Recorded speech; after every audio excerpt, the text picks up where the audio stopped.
I stood in my empty medicine cabinet, staring at the vacant shelves where my pain medication should have been. The arthritis in my hands throbbed like a drumbeat, each pulse reminding me that my own children had stolen my relief and sold it for cash. The bottle had been there yesterday morning, I was certain of it. Now there was nothing but dust outlines, and the bitter taste of betrayal coating my tongue like copper pennies. Before we jump back in, tell us where you're tuning in from. And if this story touches you, make sure you're subscribed, because tomorrow, I've saved something extra special for you. The lock on my bedroom door hung broken, the wood splintered around the frame. They hadn't even tried to be subtle about it. My prescription bottle lay discarded on the nightstand, empty and mocking, with Trevor's fingerprints still smudged across the label. 40 pills of OxyContin, prescribed for the chronic pain that had plagued me since the car accident 3 years ago. Gone. All of it. I picked up my phone with trembling fingers, not from the pain but from rage so pure it felt like electricity in my veins. The number I dialed belonged to Marcus, my eldest, the one I had trusted most, the one who still had a key to my house in Riverside Heights. The phone rang twice before his voice, thick with sleep, and something else answered. "Yeah, Ma? Where are my pills, Marcus?" The silence stretched between us like a canyon. I could hear him breathing, calculating, probably wondering how much I knew. "I don't know what you're talking about." "My medication is gone, Marcus. My prescription bottle is empty, and my door is broken." "Where are my pills?" Another pause. Then that voice I had heard countless times before, the one that had gotten him out of trouble in high school, the one that had convinced me to cosign his car loan, his apartment lease, his credit cards. "Ma, I had to borrow some. Just a few. I'll replace them, I promise. It's just temporary." Borrow. As if pain medication was something you borrowed, like a cup of sugar or a lawnmower. As if my agony was negotiable, transferable, something I could spare. My name is Helen Rodriguez, and I am 62 years old. I live alone in a modest 2-bedroom house in Riverside Heights, California, a neighborhood that used to feel safe until my own children turned it into a hunting ground. I raised 3 kids as a single mother after their father walked out when our youngest was barely 2. I worked double shifts at the textile factory for 18 years, my hands moving like machines over fabric and thread, building calluses that would later bloom into arthritis that feels like broken glass grinding in my joints. I thought I had done everything right. I thought love was enough. The story of how I became the woman standing in an empty medicine cabinet, betrayed by the children I sacrificed everything for, begins not with pills or theft, but with a choice I made on a rainy Tuesday in 1982. I was 23, standing in the welfare office with Marcus on my hip, and twins Elena and Trevor clinging to my legs like anchors. The caseworker, a tired woman with kind eyes, slid a form across the desk. "You qualify for assistance, Mrs. Rodriguez. Food stamps, housing vouchers, childcare support. It would make things easier." I stared at that paper for a long time. Pride and practicality warred in my chest. My mother had cleaned office buildings at night for 30 years, her knees worn raw from scrubbing floors, but she had never taken what she called handouts. She had raised 5 children on wages that barely covered rent, but we had never gone hungry because she worked, always worked. "Thank you," I said finally, pushing the form back across the desk. "But I'll manage."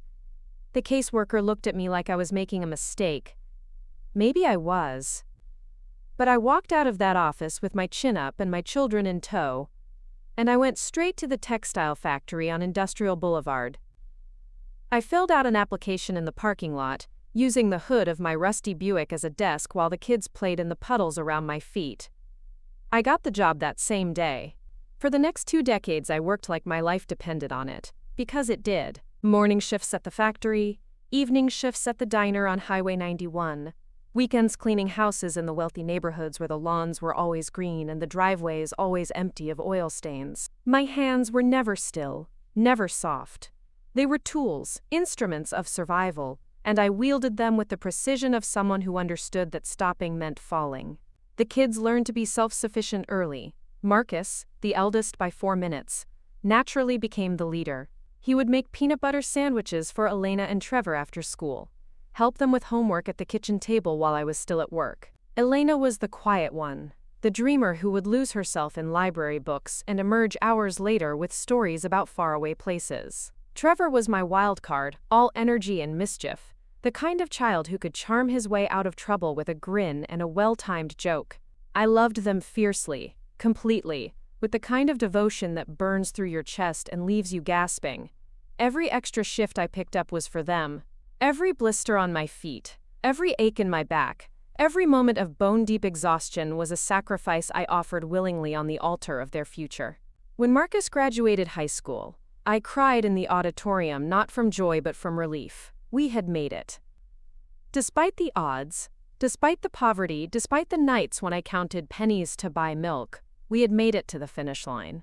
He was going to community college on a partial scholarship, and I would cover the rest by working an extra day at the diner. Elena wanted to study nursing, and Trevor talked about becoming a mechanic like his grandfather had been. I had visions of graduations and weddings, grandchildren and holiday dinners, around a table that wasn't secondhand. I pictured myself growing old, surrounded by the success I had built with my bare hands, the children I had raised with nothing but love and determination. I should have known that love wasn't armor. I should have understood that sacrifice doesn't always breed gratitude. I should have recognized the signs when they started appearing, subtle at first, then glaring like neon warnings I was too tired to see. It began with small things. Marcus would ask for $20 for gas, then $50 for textbooks, then $100 for a car repair that never seemed to get done. Elena needed money for nursing school supplies, uniforms, study guides that cost more than my weekly grocery budget. Trevor required bail money after a minor altercation at a bar, then rent money when he couldn't find steady work, then loan payments on a motorcycle he insisted he needed for transportation. I gave and gave and gave, the way I always had, because that's what mothers do. We give until we're empty, and then we find more to give from reserves we didn't know existed. I took on extra shifts, cut corners on my own needs, ate less so they could have more. My checking account became a revolving door of their emergencies, their dreams, their excuses. The requests grew bolder as the years passed. Marcus needed money for a business venture that was, quote, guaranteed to pay off. Elena required funds for a certification program that would change everything. Trevor had a gambling debt that turned violent, men showing up at my door with hard faces and harder promises. I emptied my savings account twice, cashed out my small retirement fund, took a second mortgage on the house I had almost finished paying off. I told myself it was temporary. I convinced myself they would pay me back when they got on their feet. I believed in them the way I had always believed, with the blind faith of someone who had invested everything in a single outcome. The car accident happened on a Thursday morning in March, 3 years ago. I was driving to work through an intersection I had navigated 1,000 times before, when a delivery truck ran a red light and slammed into my driver's side door. The impact shattered my left wrist, compressed 3 vertebrae in my spine, and left me with nerve damage that made my hands feel like they were perpetually on fire. The doctors prescribed pain medication first. Preparing and narrating this story took us a lot of time, so if you are enjoying it, subscribe to our channel. It means a lot to us. Now, back to the story. Tramadol, then something stronger, then OxyContin when the others stopped working. I hated taking pills, hated the way they made me feel fuzzy and distant, but the pain without them was unbearable. It was the kind of agony that stole sleep, appetite, the ability to think about anything else. I couldn't work the same way anymore. The factory let me go after 6 weeks of medical leave, and the diner reduced my shifts because I couldn't carry heavy trays or stand for extended periods. My income dropped by 70% almost overnight. The insurance settlement was barely enough to cover the medical bills, and what remained went to keeping the house from foreclosure.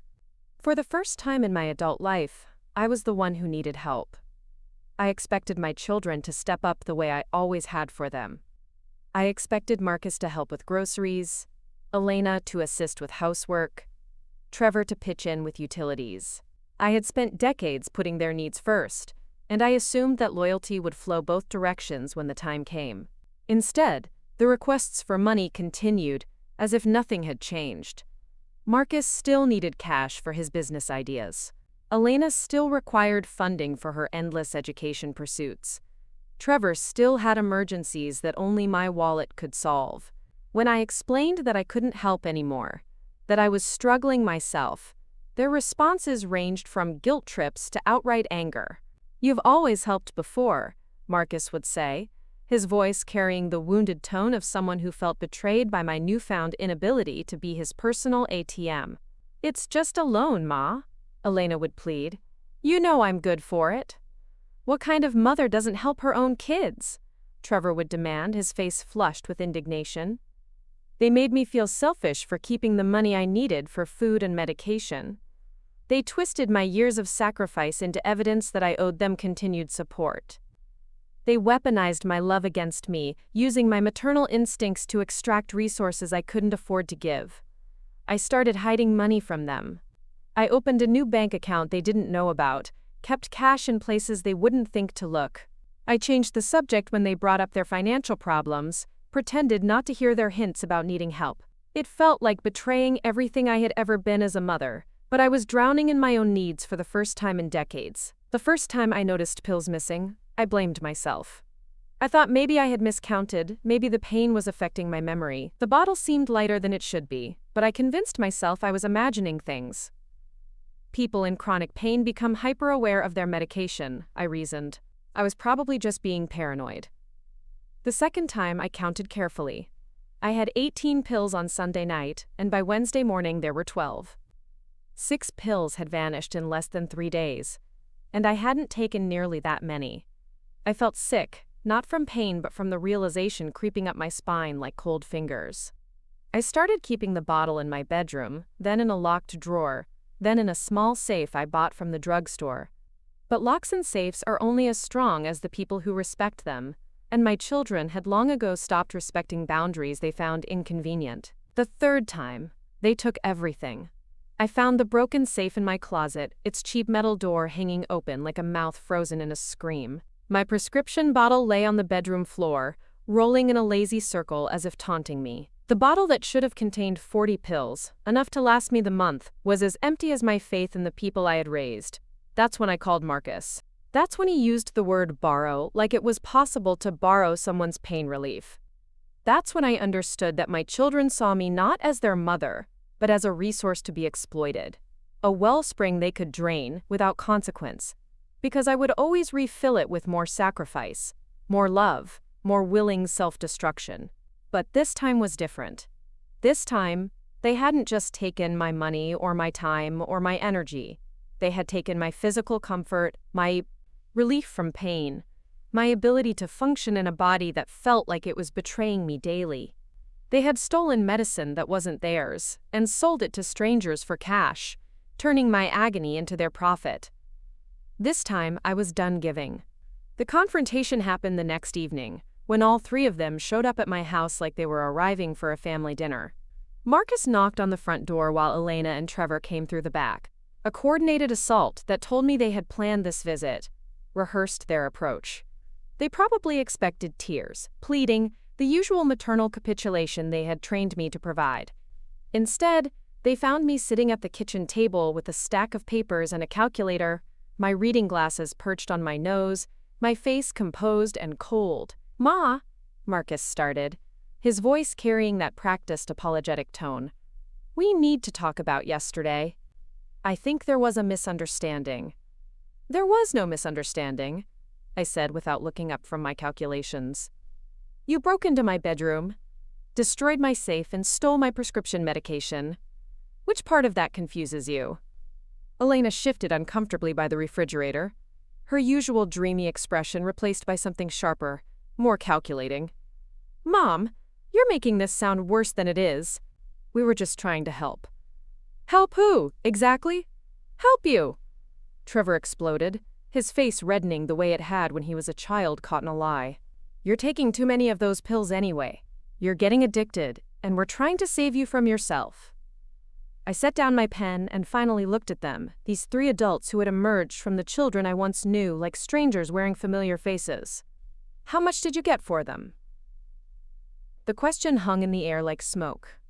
Marcus glanced at Elena, who looked at Trevor, who stared at his shoes. "It's not about the money," Elena said finally. "How much?" "A few hundred," Marcus admitted. "But that's not the point. The point is, you need help. And we're the only ones who care enough to do something about it." I laughed, a sound so bitter it surprised even me. "You stole my pain medication and sold it for drug money, and you're calling it an intervention." "It wasn't drug money," Trevor protested. "I owed some people, serious people. If I didn't pay them back, you would have faced consequences for your choices," I finished. "So instead, you made me face consequences for them." I picked up the stack of papers I had been working on and spread them across the table like cards in a poker game where I finally held the winning hand. Bank statements, receipts, loan documents, a detailed accounting of every dollar I had given them over the past 5 years. "Do you know how much money I've given you, 3? I asked, my voice steady despite the fury burning in my chest. "Not loaned, given. Because none of you have ever paid back a single penny." They stared at the papers like they were written in a foreign language. $47,000, I continued. "Marcus, you've received $18,000 for your various business ventures and emergencies. Elena, $16,000 for your education and certification programs. Trevor, $13,000 for bail, debts, rent, and motorcycle payments. That's not counting the countless meals, the groceries, the utilities I've covered when you couldn't make rent." Elena's face had gone pale. "Mom, we never asked you to keep track like that. You never asked because you never intended to pay it back. You took my generosity for granted, assumed I would keep giving forever because that's what mothers do. Well, this mother is done." Marcus stepped forward, his hands raised in a gesture that probably looked conciliatory to him but looked threatening to me. "Ma, come on, we're family. Family helps each other." "You're right," I said, standing up from the table. "Family helps each other. But helping goes both directions, and I haven't seen any help flowing toward me in years. What I've seen is 3 adults who treat me like a bank account, with no limits and no expectations of repayment." I walked to the front door and opened it, the evening air rushing in like a held breath finally released. "I want you to leave." "Mom," Elena started, her voice cracking. "I want you to leave, and I want you to stay away, all of you. Until you can come to me with more than excuses and schemes and guilt trips. Until you can acknowledge what you've taken from me and make real efforts to repair the damage you've done." Trevor's face twisted with anger. "You're going to cut us off? Your own children?" "You cut yourselves off," I replied, "the moment you decided I was something to be used rather than someone to be loved."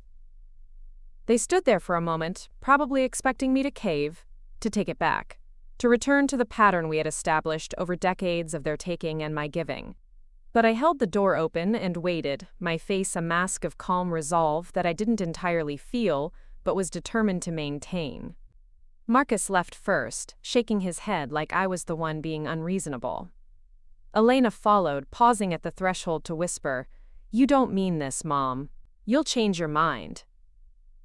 Trevor was the last to go, stopping close enough that I could smell alcohol on his breath. "You'll regret this," he said quietly. "We're the only family you've got." I closed the door behind them and turned the deadbolt with hands that barely trembled. Then I walked back to the kitchen table, gathered up all the papers documenting their financial assault on my life, and fed them into the shredder I had bought that afternoon. The machine hummed as it destroyed the evidence of my foolishness, turning years of enabling into thin strips of paper that fell like confetti into the wastebasket. For the first time in decades, my house was mine again, silent, empty, but mine. I stood in that kitchen, surrounded by the quiet I had almost forgotten existed, and waited to feel regret.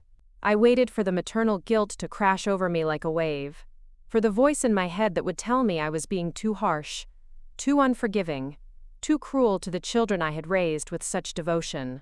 Instead, I felt something I hadn't experienced in years: peace. The phone started ringing an hour later. First Marcus, then Elena, then Trevor, then all of them in rotation like they were taking shifts. They left voicemails that progressed from apologetic to angry to desperate to threatening. Marcus promised to pay me back within a month if I would just stop being so dramatic. Elena cried into my answering machine about how she couldn't believe I would abandon my children over money. Trevor called me names I won't repeat, his voice slurred with whatever he had been drinking since leaving my house. I deleted each message without listening to it completely. I had heard these songs before, knew all the lyrics, understood that the performance was designed to manipulate me back into my role as their personal rescue fund. But the woman who would have fallen for those tricks, who would have picked up the phone and apologized for setting boundaries, was gone. She had died somewhere between the broken safe and the empty pill bottle, and what remained was someone harder, clearer, more committed to her own survival. The first week was the hardest, not because I missed them, but because I missed the version of them I had created in my mind. The grateful children who appreciated my sacrifices. The family unit that existed more in my imagination than in reality.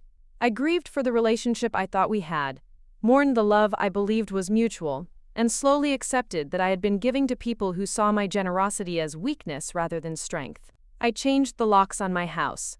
I opened a new bank account at a different branch. I had my mail forwarded to a post office box so they couldn't intercept my financial information. I installed a security system with cameras that would record anyone who approached my property. These weren't the actions of a loving mother, that they were the actions of a woman who had learned, too late perhaps, that love without boundaries is just another word for exploitation. The second week brought a new kind of phone call. Elena, sounding sober and serious, left a message that she wanted to meet for coffee, to talk things through like adults. I didn't return the call. Marcus sent a text saying he had a job interview and wanted to share the good news with me. I deleted it without responding. Trevor showed up at my door with flowers from the grocery store and a hangdog expression that had gotten him out of trouble since he was 5 years old. I didn't answer the door.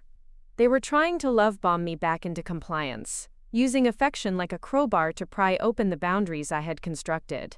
But I had spent 40 years responding to their emotional manipulation, and I recognized the patterns, even when they were wrapped in prettier packages.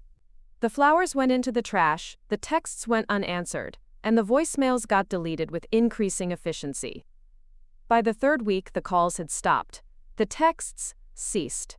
No one showed up at my door with apologies or explanations or demands. The silence stretched out like a test I wasn't sure I wanted to pass. I told myself this was what I wanted. I had demanded space, and space was what I had received.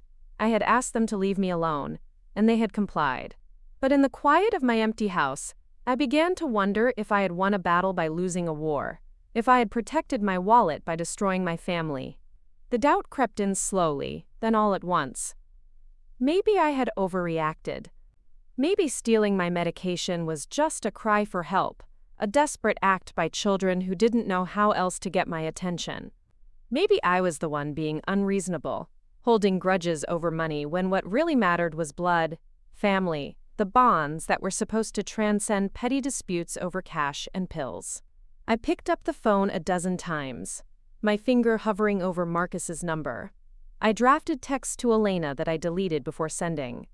I stood on my front porch in the evening, looking down the street as if Trevor might appear with an explanation that would make everything make sense again. But each time I wavered, I remembered the empty pill bottle rolling on my bedroom floor. I remembered the broken safe, the violated locks, the casual way Marcus had used the word borrow to describe theft. I remembered years of emergencies that were never really emergencies, business opportunities that were never really opportunities, promises that were never really promises. Most of all, I remembered the pain. Not just the physical agony of my damaged spine and arthritic hands, but the deeper hurt of being seen as nothing more than a source of funds by the people who were supposed to love me most. That pain was sharper than any pill could treat, and it reminded me why I had taken this stand in the first place. I wasn't punishing them for making mistakes. I was protecting myself from making the same mistake again, the mistake of believing that unconditional love meant unconditional giving, that being a good mother meant being a bottomless well of resources for children who had never learned to be grateful. The fourth week brought unexpected visitors, but not the ones I was expecting. My neighbor, Mrs. Chen, knocked on my door with a casserole and a concerned expression. "Helen, dear," she said, peering at me through her thick glasses. "I haven't seen your boys around lately. Is everything all right?" Mrs. Chen had lived next door for 15 years and had watched my children grow up, had seen them come and go with increasing frequency as they cycled through their various crises and needs. She had always been kind about the noise, the strange hours, the occasional argument that spilled onto the front lawn. "Everything's fine," I told her, accepting the casserole because refusing would have required an explanation I wasn't ready to give. "If you need anything," she said, patting my arm with a gentleness I hadn't felt in months, "you just let me know. That's what neighbors are for." After she left, I sat in my kitchen with her tuna casserole and realized that I had been so focused on the family I had lost that I had forgotten about the community I still had. Mrs. Chen didn't owe me anything, didn't expect anything from me, but she had brought me food because that's what good people do for each other. When was the last time my own children had brought me anything without expecting something larger in return? The question lingered as I ate dinner alone, the silence of my house no longer feeling empty but peaceful. I began to understand the difference between loneliness and solitude, between being abandoned and choosing independence. For the first time in years, I was eating a meal without calculating whether I could afford groceries next week, without wondering which bill would go unpaid to cover someone else's emergency, without my phone buzzing with requests disguised as conversations. That night, I slept better than I had in months. Not because the pain was gone, but because the stress was. The constant, low-level anxiety of wondering when the next crisis would hit, when the next demand would come, when I would be asked once again to choose between my needs and theirs, had evaporated like morning fog. I woke up the next day with something I hadn't felt in years: hope. The hope wasn't for reconciliation, at least not yet. It was hope for myself, for the possibility that I could build a life that belonged to me instead of being a life that existed to serve others. I was 62 years old, not dead. I had survived poverty, single motherhood, a devastating accident, and the betrayal of the people I loved most. Surely I could survive independence. I made coffee and toast, simple pleasures that tasted better when I wasn't worried about the cost or the time or whether I would be interrupted by someone else's emergency. I sat on my front porch in the morning sun and watched the neighborhood wake up around me. Children walking to school, adults heading to work, the ordinary rhythm of lives being lived without drama or crisis. For the first time in decades, I was just another face in that rhythm instead of the person everyone turned to when the rhythm broke down. It felt surprisingly good.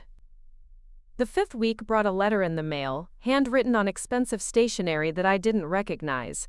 The return address was local but unfamiliar. I opened it carefully, half expecting another attempt at manipulation from one of my children. Instead, I found a note from a woman named Patricia Hernandez, who identified herself as Elena's supervisor at the medical clinic where my daughter had been working as a receptionist. "Dear Mrs. Rodriguez," the letter began, "I hope you don't mind me writing to you directly, but I felt you should know about some concerning behavior I've observed from your daughter." My stomach clenched as I continued reading. Patricia explained that Elena had been caught stealing petty cash from the office. Small amounts at first, but escalating over time. When confronted, Elena had broken down and admitted to having money problems, to owing people who were pressuring her for payment. She had begged for a second chance, promised to pay everything back, sworn it would never happen again. "I wanted to give her that chance," Patricia continued, "because she spoke so highly of you and the sacrifices you had made for your children's success. She said you were a wonderful mother who had always bailed her out of trouble, and she seemed confident you would help her resolve this situation." The letter went on to explain that Patricia had given Elena 2 weeks to make restitution, assuming that family support would quickly solve the problem. But when the deadline passed with no payment, Elena had stopped showing up for work altogether, leaving behind only a note of apology and a forwarding address that turned out to be false. "I'm writing to you not to cause trouble for your daughter, but because I thought you deserved to know the truth about how your generosity is being represented to others. Elena spoke of you with great affection, but also with the kind of casual certainty that comes from never having been told no.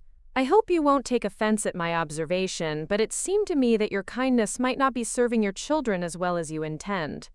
I read the letter 3 times, my hands shaking with each pass. "Not From anger this time, but from recognition. Patricia, a stranger who barely knew Elena, had seen something that I had been too close to recognize. That my unconditional support had created children who expected unconditional support from everyone they met. Elena hadn't just stolen from me. She had stolen from her employer, had lied to her supervisor, had used my reputation as a loving mother to buy herself time and sympathy for behavior that deserved neither. She had dragged my name into her deception, had made me an unwitting accomplice to her theft, by creating the expectation that I would, as always, clean up her mess. The realization hit me like a physical blow. I hadn't just enabled my children's bad behavior, I had trained them to use me as a shield against the consequences of that behavior. They didn't just take my money. They took my credibility, my reputation, my good name, and spent it as carelessly as they spent everything else I gave them. I sat at my kitchen table with Patricia's letter spread before me and felt the last vestiges of guilt about cutting them off drain away like water from a broken dam. They had made me complicit in their failures without my knowledge or consent. They had traded on my love in places I would never see, with people I would never meet, creating debts of expectation that I never agreed to pay. But the most devastating realization was yet to come. If Elena was stealing from her job and lying to her supervisor about my willingness to help, what were Marcus and Trevor doing? How many other people had heard stories about the generous mother who always bailed out her children? How many other situations existed where my reputation was being used as collateral for promises I had never made? The scope of the betrayal expanded in my mind like ripples from a stone thrown into still water. It wasn't just about the money anymore, or even the pills. It was about the systematic way they had weaponized my love, turning my maternal devotion into a tool for extracting resources not just from me, but from anyone who felt sorry for their poor, struggling family. I wrote back to Patricia that evening, thanking her for her honesty and apologizing for Elena's behavior. I explained, briefly and without details, that I had recently discovered some troubling patterns in my children's behavior and had made the difficult decision to step back from providing financial support. I assured her that I would not be covering Elena's theft and that I hoped she would pursue whatever legal remedies were appropriate. "Thank you," I concluded, "for seeing clearly what I was too close to recognize. Your letter has helped me understand that my good intentions may have created more harm than I realized." I mailed the letter the next morning and then did something I had never done before. I Googled my children's names. What I found made me sick to my stomach. Trevor had a record of petty theft and assault charges, court documents that were public record detailing a pattern of increasingly serious offenses. Marcus had been involved in several failed business ventures that had left investors and partners holding empty bags, one of which had resulted in a lawsuit that mentioned, quote, family financial backing as part of his fraudulent claims. Elena had outstanding warrants for unpaid fines and had been evicted from 2 apartments in the past year, leaving behind angry landlords and damaged property. None of them had told me about any of this. None of them had mentioned the legal troubles, the business failures, the evictions. They had continued to present themselves as people who just needed a little help to get back on their feet, who were always on the verge of turning things around if I could just assist them one more time. Instead, they were career failures who had learned to use other people's compassion as a renewable resource.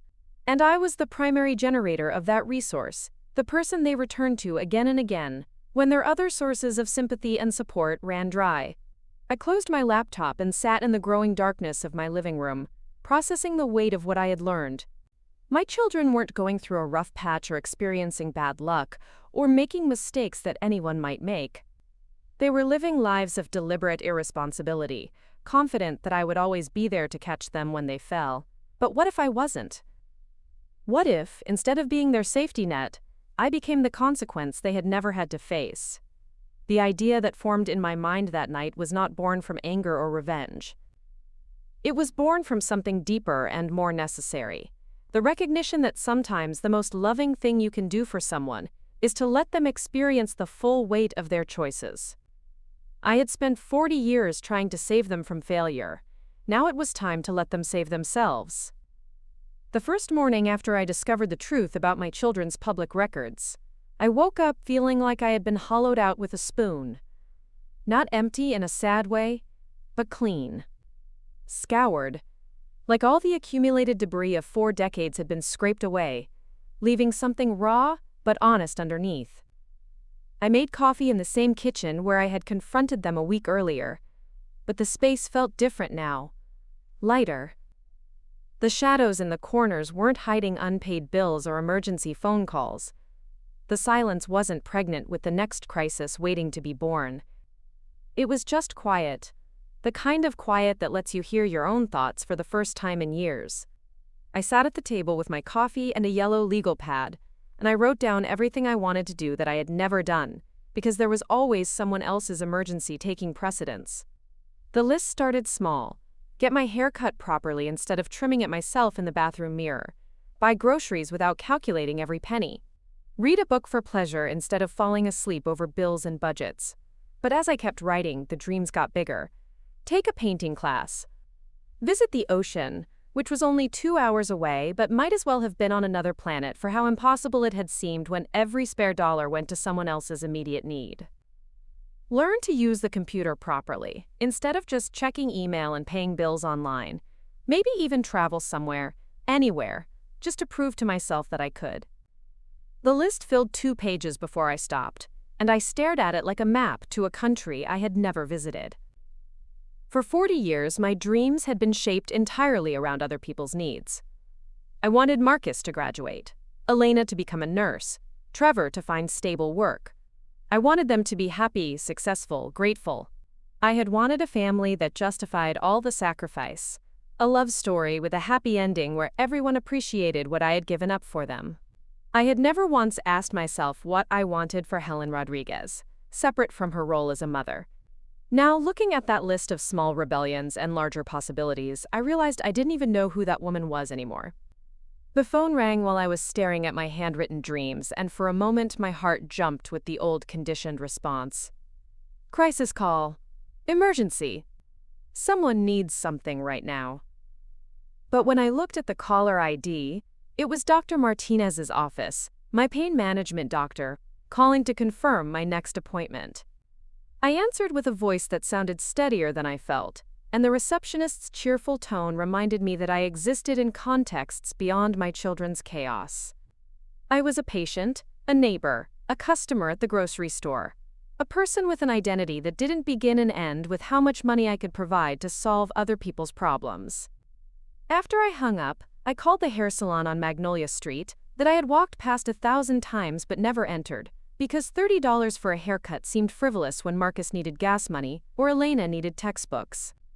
I made an appointment for that afternoon, and when the stylist asked what I wanted, I said something I had never said before in any context. Something just for me. She cut my graying hair into a style that framed my face instead of hiding it, and when she spun me around to face the mirror, I saw a woman I barely recognized.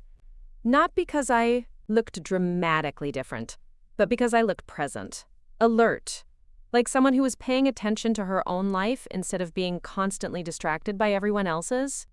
I tipped her well, not because I felt guilty about spending money on myself, but because it felt good to give someone something because I wanted to, not because they demanded it.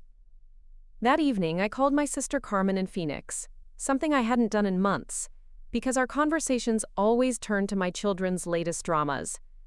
And I was tired of being the family member whose life was perpetually falling apart, but now I had something different to talk about.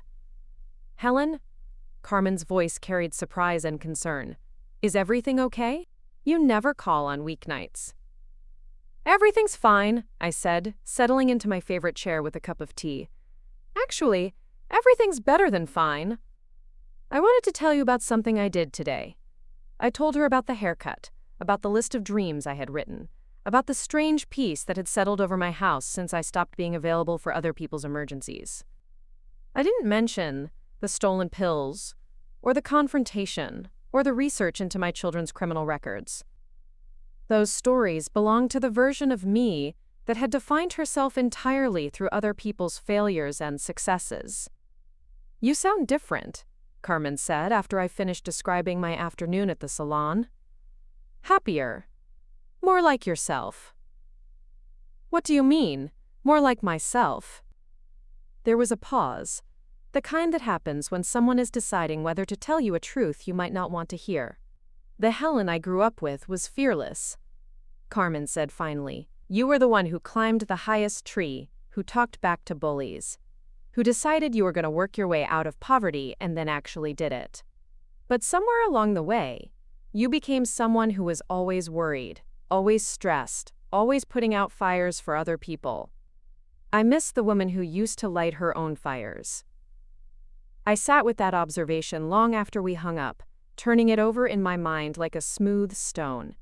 When had I stopped being the person who lit fires and become the person who put them out? When had my courage transformed from the kind that chased dreams into the kind that merely survived disasters? The answer came to me as I was getting ready for bed, standing in front of the bathroom mirror, brushing my teeth with the new haircut that made me look like someone who had opinions about her own appearance. I had stopped being fearless the moment I became afraid of losing my children's love. I had traded my own fire for the warmth of being needed, and I had spent so many years tending that warmth that I had forgotten how to generate heat from my own combustion. But children who only love you when you're useful don't actually love you at all.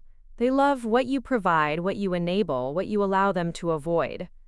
Real love, the kind that lasts and matters and builds something beautiful, doesn't come with invoices attached.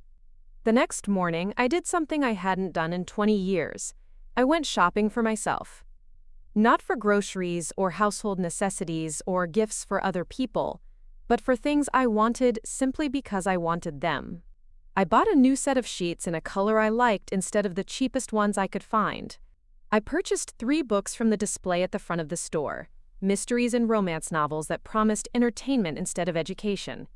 I selected a bottle of wine that cost more than $8, not because I was planning a special occasion, but because I was tired of drinking cheap alcohol that tasted like regret. At the art supply store, I bought a beginner's watercolor set and a pad of heavy paper. I had loved to draw as a child, before responsibility taught me that creativity was a luxury I couldn't afford. The saleswoman, a young person with paint-stained fingers and an enthusiastic smile, explained the difference between various brushes and pigments like she was sharing state secrets. "Are you just starting out?" she asked as she rang up my purchases. "Starting over," I corrected, and the distinction felt important. I spent that afternoon in my backyard, which I realized I hadn't sat in for pleasure in years. I had been back there countless times to hang laundry or pull weeds or maintain the small vegetable garden that helps stretch my grocery budget. But I had never just sat and observed the space I had been living in for 15 years. The avocado tree I had planted when we first moved in was now tall enough to provide real shade. The roses along the back fence, neglected for months while I dealt with crisis after crisis, had somehow thrived without my attention, blooming in wild profusion like they were celebrating my absence. A family of sparrows had built a nest in the eaves of the garage, and I watched them dart back and forth, busy with the important work of raising their young.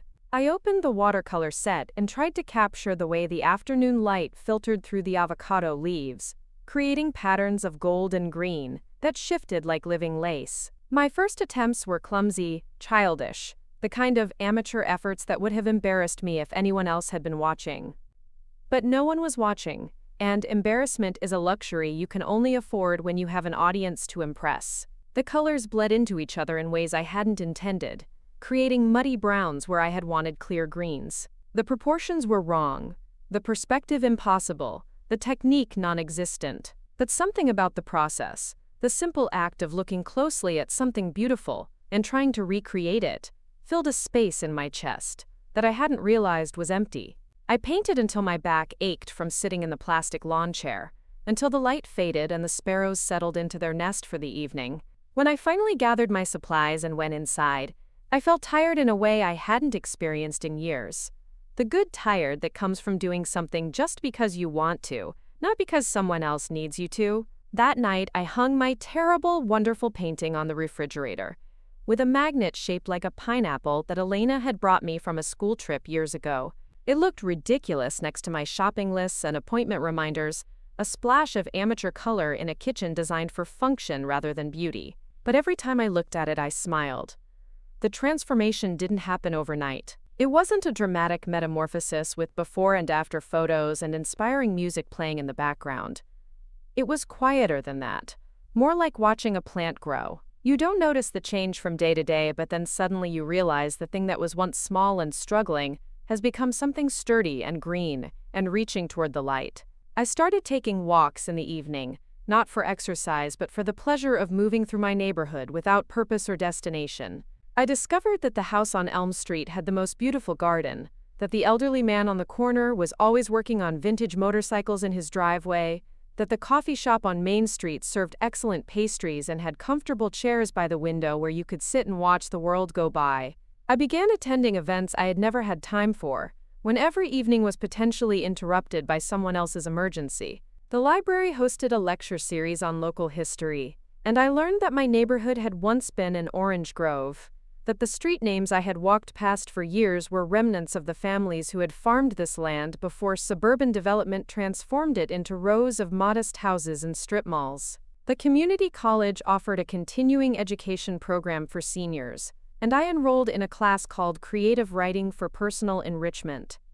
The instructor, a patient woman named Dr. Sarah Kim, encouraged us to write about our own experiences, to find the stories in our ordinary lives that might resonate with others. For my first assignment, I wrote about the morning I found my medicine cabinet empty, but I wrote it as fiction, changing names and details while preserving the emotional truth of betrayal by people you love. When Dr. Kim read it aloud in class, anonymously as she did with all our work, the room was silent for a long moment after she finished. "This writer," she said, looking around at our circle of folding chairs, "understands that the deepest wounds often come from the people we trust most.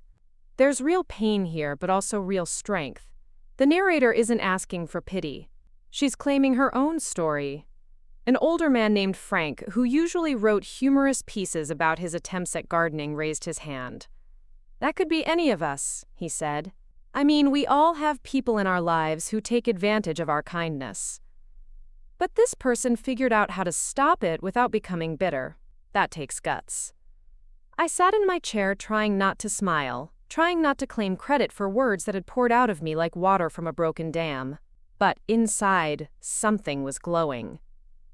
My story, the pain I had carried privately for months, had touched strangers who saw strength where I had only seen failure. Dr. Kim assigned us to write about transformation for the following week, about moments when we became different people than we had been before. I went home and wrote about the afternoon I painted in my backyard, about the discovery that creativity doesn't have to justify itself through usefulness or productivity, that beauty can exist simply because someone decided to create it. But the real transformation was happening in spaces smaller than story assignments and evening walks. I started sleeping through the night without waking up in a panic about which bill was overdue or whose crisis would arrive with the morning phone calls.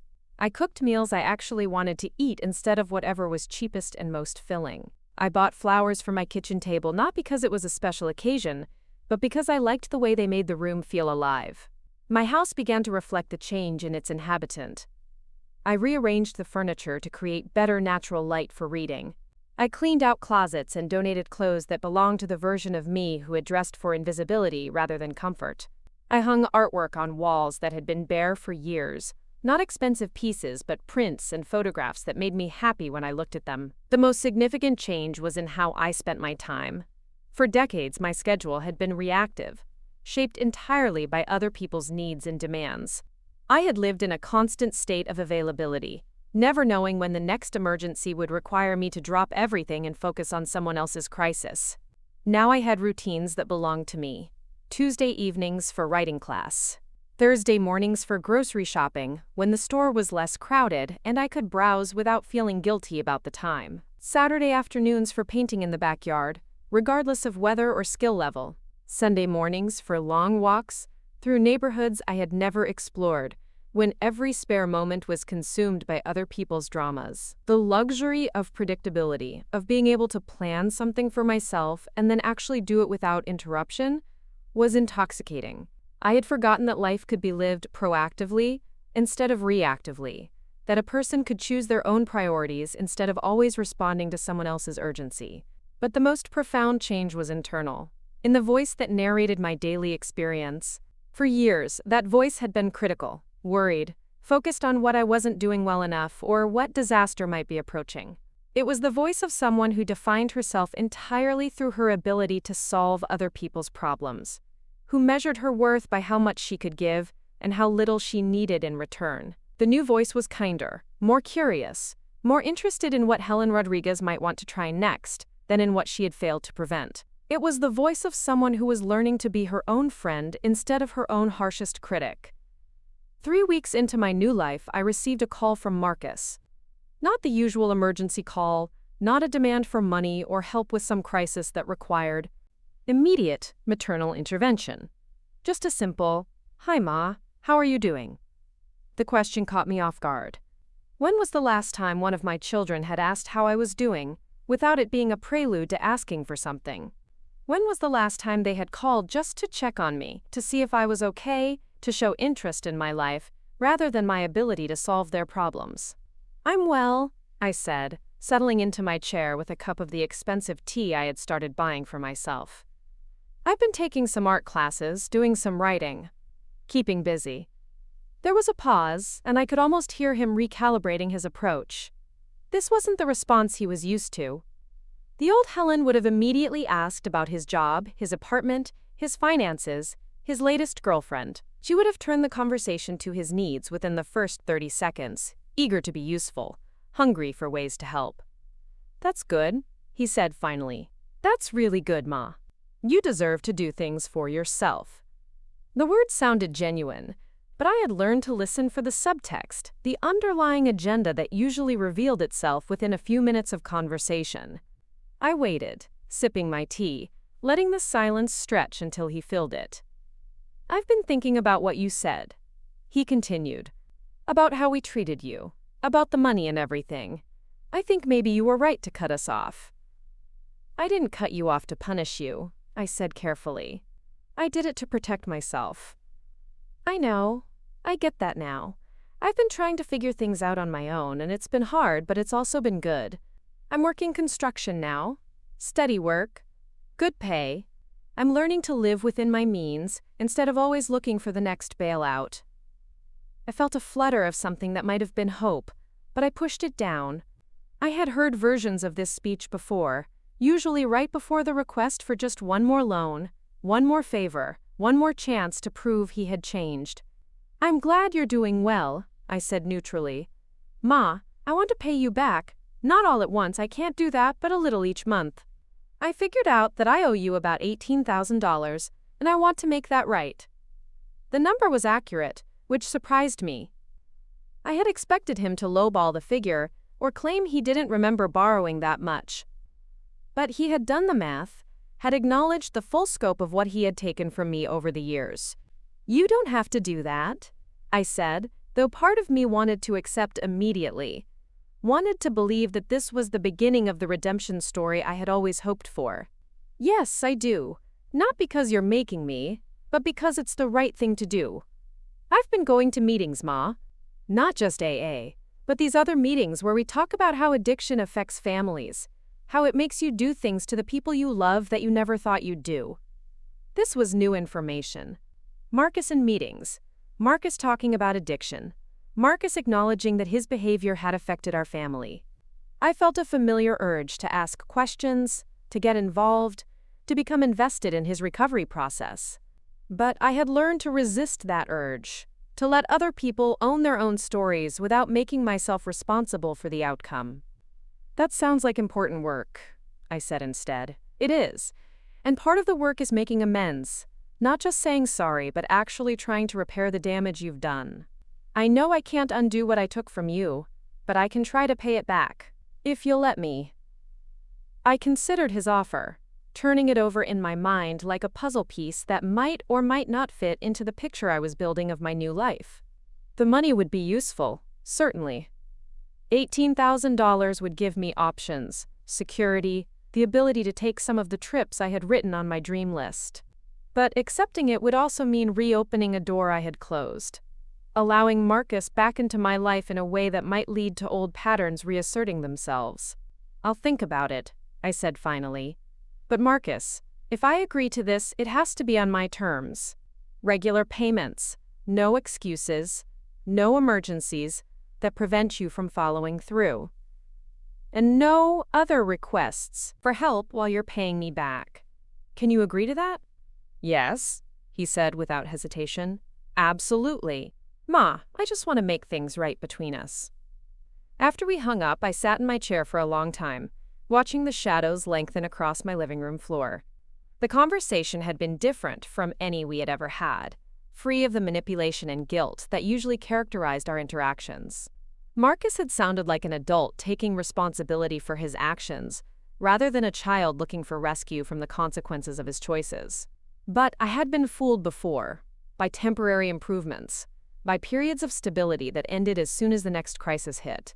I had learned to be cautious about hope, to protect the peace I had built instead of risking it on promises that might not last. The next morning, I called my bank and set up a separate savings account, one that Marcus could make deposits into if he followed through on his commitment, but that I wouldn't depend on for my daily expenses. If he paid me back, the money would be a bonus, a gift to my future self. If he didn't, I would still be fine, still be building the life I had designed around my own needs and desires. The account balance started at 0, and I wrote that number in my journal next to the date. Whatever happened next, I would have a record of whether Marcus's words matched his actions, whether this was real change or just another performance designed to regain access to my resources. I was learning to hope without depending, to love without enabling, to remain open to possibility without sacrificing the boundaries that had saved me from drowning in other people's chaos. 2 days later, Elena called. Not with an emergency or a crisis or a demand for immediate help, but with something that sounded almost like an apology. "Mom," she said, her voice smaller than I remembered it, "I need to tell you something, and I need you to just listen, okay?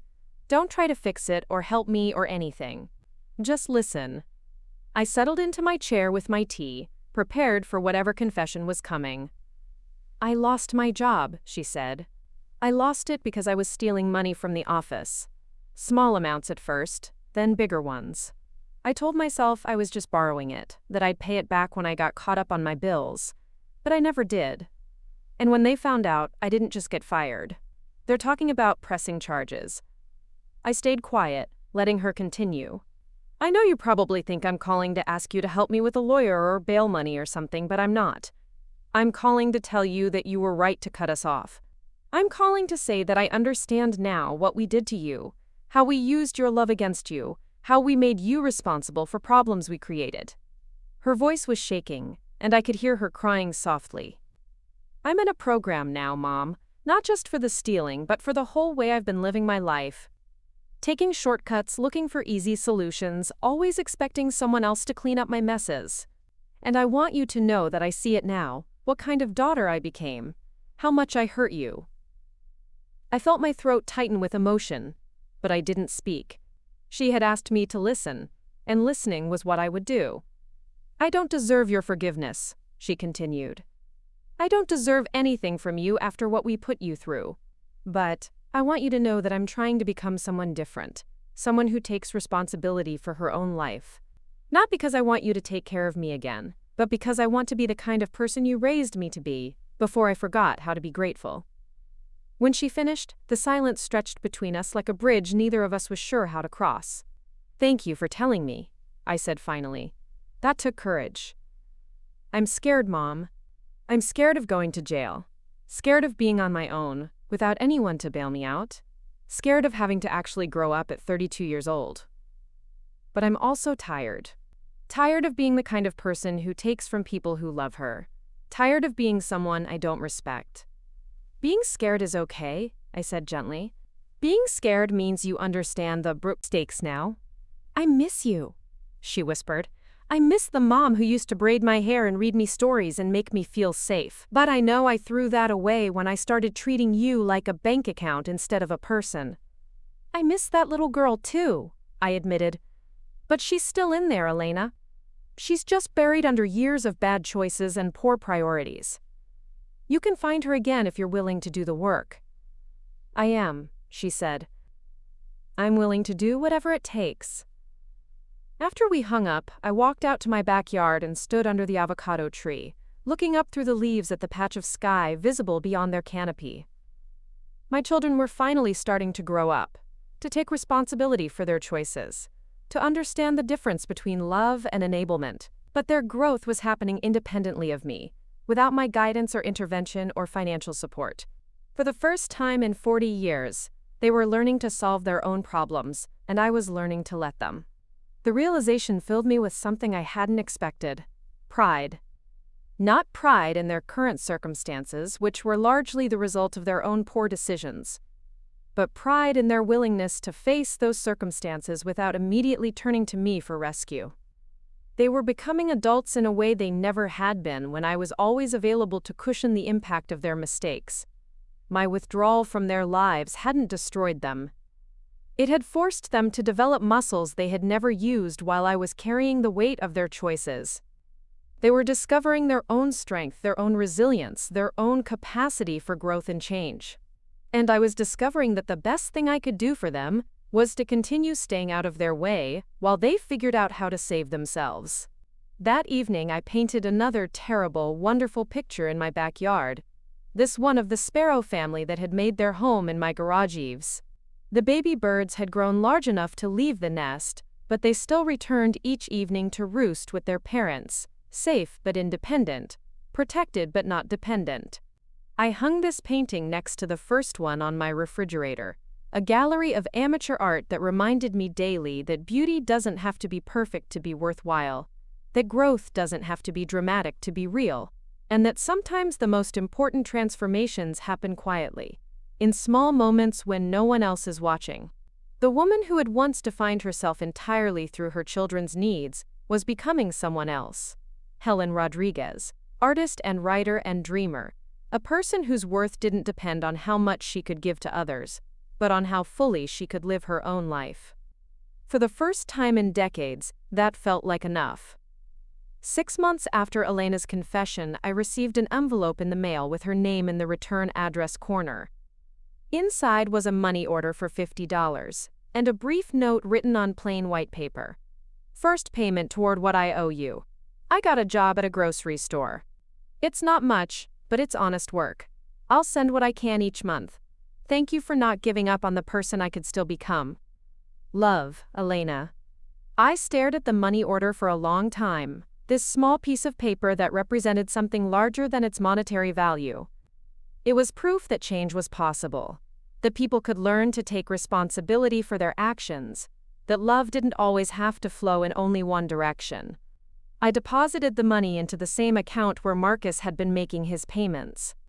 True to his word, he had sent $200 every month for the past 6 months, never missing a payment, never making excuses, never asking for anything in return. The balance had grown to $1,350, a modest sum that represented something invaluable: consistency, commitment, the daily choice to honor a promise even when it was difficult. Trevor had been silent since that night I ordered them all to leave my house. No calls, no texts, no attempts at reconciliation or manipulation. Part of me worried about him, wondered if his silence meant he was spiraling deeper into whatever addictions and legal troubles had led him to steal my medication. But I had learned to distinguish between productive worry and destructive rumination, between reasonable concern and codependent obsession. Trevor was an adult who would make his own choices and face his own consequences. I could hope for his well-being without making myself responsible for his decisions.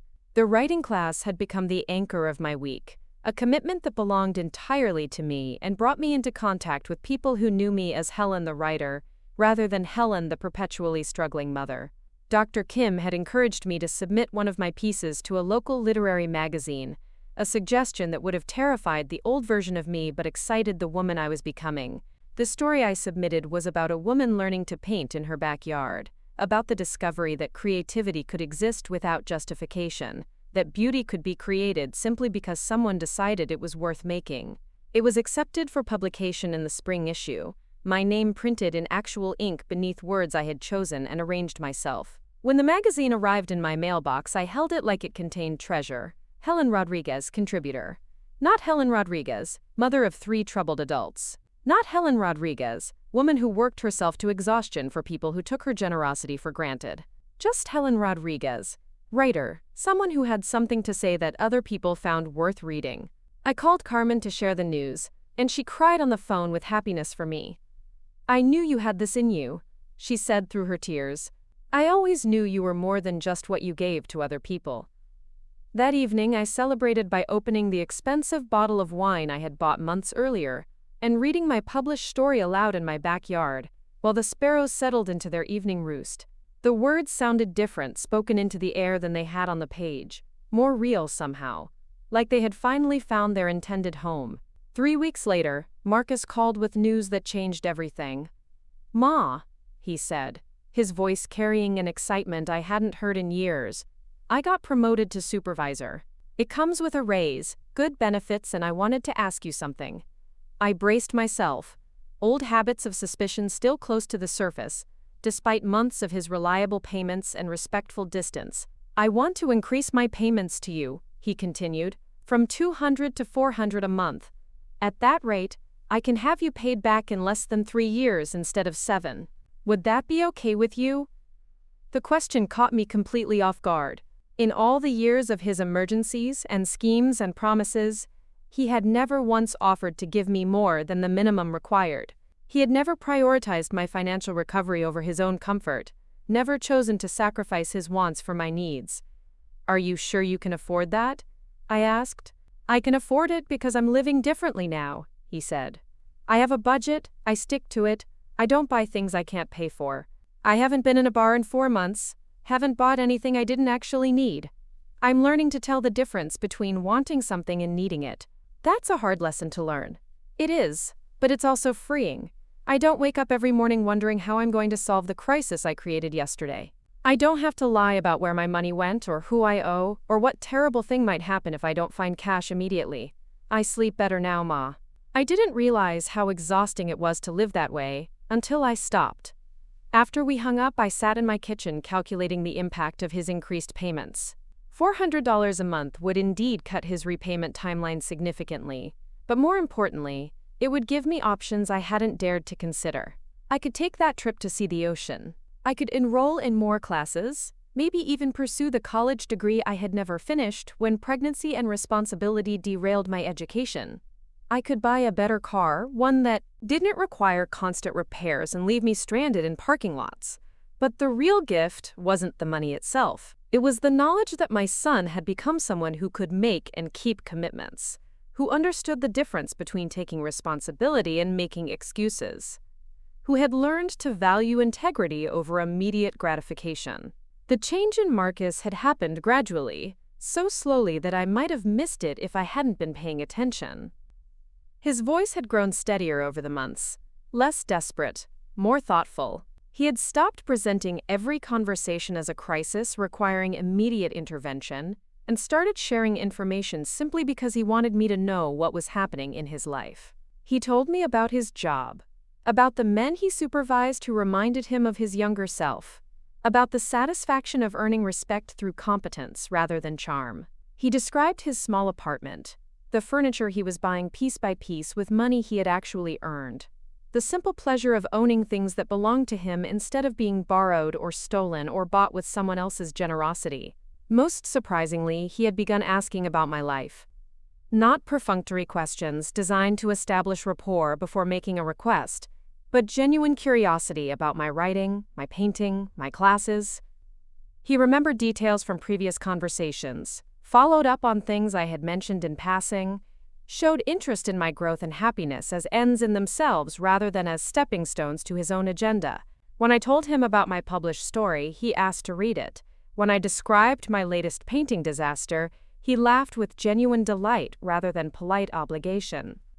When I mentioned considering a trip to visit Carmen in Phoenix, he encouraged me to go, offered to help research flights and hotels, never once suggested that the money might be better spent solving some crisis of his.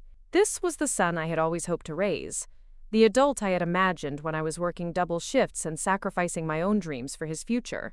But he had only become this person after I stopped rescuing him from the consequences of his choices, after I forced him to develop the muscles he needed to carry his own weight. Elena's transformation was quieter but no less significant.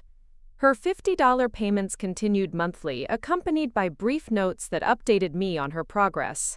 She had avoided jail time by completing community service and enrolling in a financial responsibility program. She had found steady work as a cashier, then been promoted to customer service, then to assistant manager. Her letters described the pride she felt in earning praise from supervisors, in being trusted with keys and passwords and important tasks. "I forgot what it felt like to be proud of myself," she wrote in one note. "I spent so many years being ashamed of my choices that I didn't remember I could make different ones."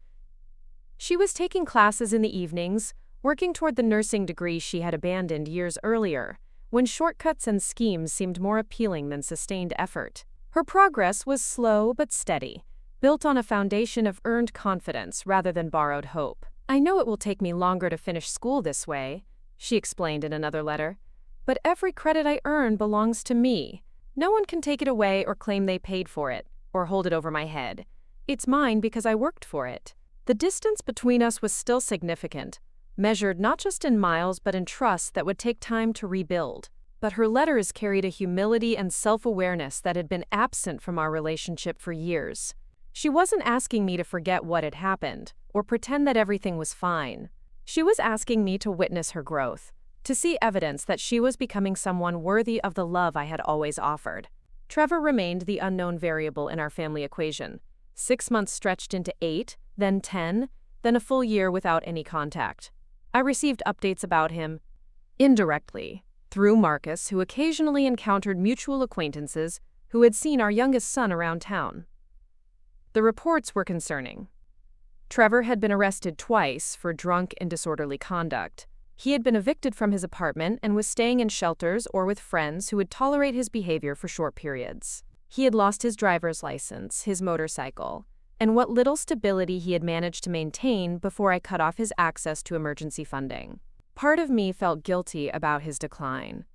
Wondered if my withdrawal of support had pushed him over an edge he might have avoided with continued maternal intervention. But I had learned to examine those guilt feelings carefully, to distinguish between reasonable regret and codependent self-blame. Trevor's problems had existed long before I stopped solving them. The arrests, the evictions, the financial chaos, the substance abuse, all of these issues had been present when I was still providing rescue services.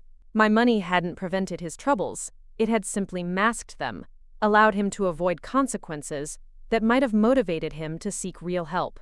By removing myself as his safety net, I had forced him to confront the full weight of his choices. That confrontation was clearly painful, possibly dangerous, but it was also necessary. Trevor would either find the strength to change his life, or he would continue declining until he hit a bottom severe enough to motivate transformation. Either way, the outcome would belong to him, not to me. Dr. Kim had encouraged our writing class to explore the concept of legacy, to consider what we wanted to leave behind when our stories ended. The assignment had sent me deep into contemplation about what I had created during my 63 years on Earth. For decades, I had believed my legacy would be my children, the successful adults I was shaping through sacrifice and unconditional support. I had imagined being remembered as the mother who never gave up, who loved without limits, who gave everything she had to ensure her children's happiness and success. But that version of legacy had crumbled when I realized my unlimited giving had created unlimited taking. My unconditional love had enabled conditional gratitude. My sacrificial devotion had produced entitled exploitation. The children I thought I was building had become adults who saw me as a resource rather than a person, who measured my worth by my utility rather than my humanity. Now I was creating a different kind of legacy, one measured not by what I gave to others but by what I built for myself. My writing, my painting, my late-blooming education, my hard-won independence. These achievements belonged to me in ways that my children's successes never had, even when those successes were purchased with my time and money and dreams. I was learning that the most important legacy anyone can leave is the example of a life fully lived, of a person who refused to disappear into other people's needs, who claimed space for her own growth and creativity and joy. My children might remember me as the mother who eventually said no, who chose her own well-being over their immediate wants, who loved them enough to let them face their own consequences. That was a legacy I could be proud of. The validation I had been seeking for so many years didn't come from my children's gratitude or success or acknowledgement of my sacrifices. It came from my own recognition that I had value independent of what I could provide to others. That my worth wasn't determined by my usefulness. That I deserved care and attention and resources simply because I was a human being with my own dreams and needs and desires. The final piece of validation came from an unexpected source. Dr. Martinez, my pain management doctor, commented during a routine appointment that I seemed to be managing my chronic pain much better than I had in previous visits. "Your stress levels appear significantly lower," he observed, reviewing my charts. "Are you doing anything different? Physical therapy, meditation, dietary changes?" I considered his question, thinking about the correlation between my physical symptoms and my emotional state. The arthritis in my hands hadn't disappeared, but it hurt less when I wasn't constantly clenched with anxiety about the next crisis. My back pain remained, but it was more manageable when I wasn't carrying the weight of everyone else's problems on my shoulders.